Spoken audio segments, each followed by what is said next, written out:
আসসালামু আলাইকুম রহমতুল্লাহ। প্রিয় শিক্ষার্থী বন্ধুরা, আশা করি সবাই ভালো আছো। আজকে তোমাদেরকে 2024 সালের বার্ষিক পরীক্ষার যে নমুনা প্রশ্ন রয়েছে ষষ্ঠ শ্রেণীর ডিজিটাল প্রযুক্তি, এটার তোমাদের নমুনা উত্তরগুলো তোমাদের সাথে আজকে শেয়ার করব। উত্তরগুলোর সমাধান তোমাদেরকে করে দেব। 15টি প্রশ্ন আমাদের বহু নির্বাচনী প্রশ্ন থাকবে 2024 সালের বার্ষিক পরীক্ষা, সেখান থেকে 15টি প্রশ্ন সমাধান তোমাদেরকে আজকে করে দেখাবো। শিক্ষার্থী বন্ধুরা, 1 নম্বর প্রশ্ন হচ্ছে রাউটার থেকে পাঠানো ঠিকানা প্রথমে দেখে প্রথমে? 1 এর ক সার্ভারে দেখে। তাহলে 1 নম্বর প্রশ্নের উত্তর হচ্ছে ক সার্ভার। তারপরে 2 নম্বর প্রশ্নটা দেখো, নিচের কোন ধারণাটি একজন বিজ্ঞানীকে তার আবিষ্কারের স্বীকৃতি ও অর্থপ্রাপ্তি নিশ্চিত করে?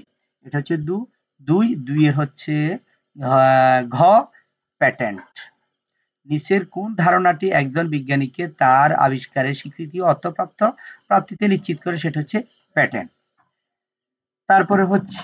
তারপরের প্রশ্ন হচ্ছে নিচের অনুচ্ছেদটি পড়ে 3 এবং 4 প্রশ্নের উত্তর দাও।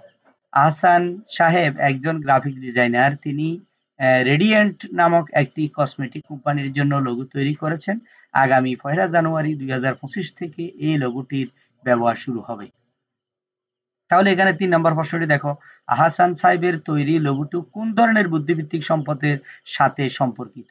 সাহিত্য, শিল্পকর্ম, ভৌগোলিক সম্পদ, ইন্ডাস্ট্রিয়াল প্রপার্টি, বৈজ্ঞানিক আবিষ্কার। তাহলে এটা কোনটা হবে?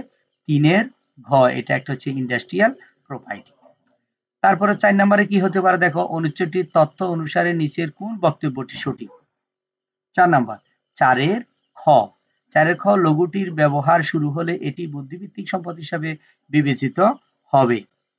তারপরে 5 নাম্বার প্রশ্নে কি আছে দেখো, 5 নাম্বার প্রশ্ন হচ্ছে তথ্য আদান প্রদানের ঝুঁকি প্রধানত কত প্রকার? 5 নাম্বার, তথ্য আদান প্রদানের ঝুঁকি প্রথমত কত প্রকার? সেটা হচ্ছে 2 প্রকার। কেমন? খ নাম্বার হচ্ছে উত্তর। তারপরে 6 নাম্বারে ডিজিটাল নিরাপত্তা আইন কত সালে চালু করা হয়? 6 নাম্বার 6 এর ঘ 2018 সালে ডিজিটাল নিরাপত্তা আইন চালু করা হয়। এটা 6 নাম্বারের উত্তর হবে ঘ 2018 সালে। নিচের কোনটি আইপি অ্যাড্রেস? 7 নাম্বার প্রশ্ন, নিচের কোনটি আইপি অ্যাড্রেস? এখানে অনেকগুলো দেওয়া আছে। তাহলে এখানে হচ্ছে ঘ নাম্বার 120.216.7.89, এটাকে বলে হচ্ছে আইপি অ্যাড্রেস। ঠিক আছে, 7 নাম্বারের ঘ হচ্ছে উত্তর। তারপর 8 নাম্বার হচ্ছে নন ডিজিটাল পদ্ধতিতে চিঠি আদান প্রদানের মাধ্যম যদি ডাকঘর হয় তবে ডিজিটাল মাধ্যমে হবে। তাহলে ডিজিটাল মাধ্যমে কি হবে? 8 নাম্বার, সেটা হচ্ছে ক নাম্বার ইমেল। আমরা নন ডিজিটাল মাধ্যমে যে চিঠিপত্র প্রেরণ করি সেটা হচ্ছে ডাকঘরের মাধ্যমে, আর অনলাইনের মাধ্যমে আমরা যে চিঠি তথ্য আদান প্রদান করি তাহলে এটাকে কি বলে? সেটা হচ্ছে ইমেল, যেটাকে বলে ইলেকট্রনিক মেইল। ক নাম্বার উত্তর। শিক্ষার্থী বন্ধুরা, এবার জানবো হচ্ছে 9 নাম্বার দেখো, শিক্ষার্থীরা বিদ্যালয়ে যে তথ্য আদান প্রদান করে সেগুলো কোন ধরনের তথ্য? 9 নাম্বার 9 এর ঘ ব্যক্তিগত তথ্য। শিক্ষার্থীরা বিদ্যালয়ে যে তথ্য আদান প্রদান করে সেগুলো কোন ধরনের তথ্য? ঘ ব্যক্তিগত তথ্য। 10 নাম্বার হচ্ছে কম্পিউটার প্রোগ্রামিং এর তীর চিহ্ন দিয়ে কি প্রকাশ করা হয়? 10 নাম্বার হচ্ছে কম্পিউটার প্রোগ্রামিং এর তীর চিহ্ন দিয়ে কি প্রকাশ করা হয়? 9 নাম্বার, এটা হচ্ছে প্রবাহ চিত্র। খ নাম্বার উত্তর। 11 নম্বর হচ্ছে কম্পিউটার প্রোগ্রামিং ফ্লোচার্ট আরম্ভ করতে কি লিখতে হয়? এখানে 4টে উত্তর দেওয়া আছে। কি লিখতে হয়? 11 নম্বর ঘ শুরু লিখতে হয়। কম্পিউটারে প্রোগ্রামিং ভাষা যখন আমরা ফ্লোচার্টের কাজ করি তখন শুরু দিয়ে শুরু করতে হয়। তারপরে 12 নম্বর হচ্ছে ব্যক্তিগত তথ্য যখন একজন মানুষের ঝুঁকি বা বিপদের কারণ হয়ে দাঁড়ায় তখন ওই তথ্যগুলোকে কি বলা হয়? 12 নম্বরের উত্তর হবে গোপন রাখতে হয়। 12 নম্বর উত্তর হচ্ছে ঘ গোপন রাখতে হয়। কোনটি ডিজিটাল মাধ্যম নয়? এখানে ডিজিটাল মাধ্যম নয় কোনটি? যেমন ধরো হচ্ছে mobile phone, post office, online পত্রিকা, ইউটিউব। তাহলে এখানে 13 নম্বর হচ্ছে খ পোস্ট অফিস হচ্ছে ডিজিটাল মাধ্যম নয়।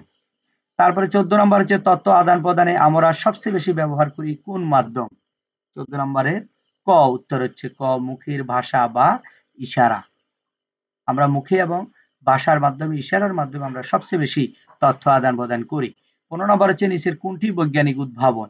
বই, লঘু, গান, করোনার টিকা। তাহলে অবশ্যই বৈজ্ঞানিক উদ্ভাবন হচ্ছে ঘ নম্বর করোনার টিকা।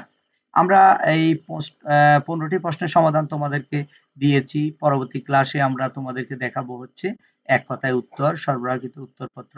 এই 16 থেকে 25 নাম্বারের উত্তরগুলো এখানে কি হবে, যেমন অন্যের জিনিস ব্যবহার করতে হলে আমাদের কি করা প্রয়োজন, এখানে উত্তর কি হবে।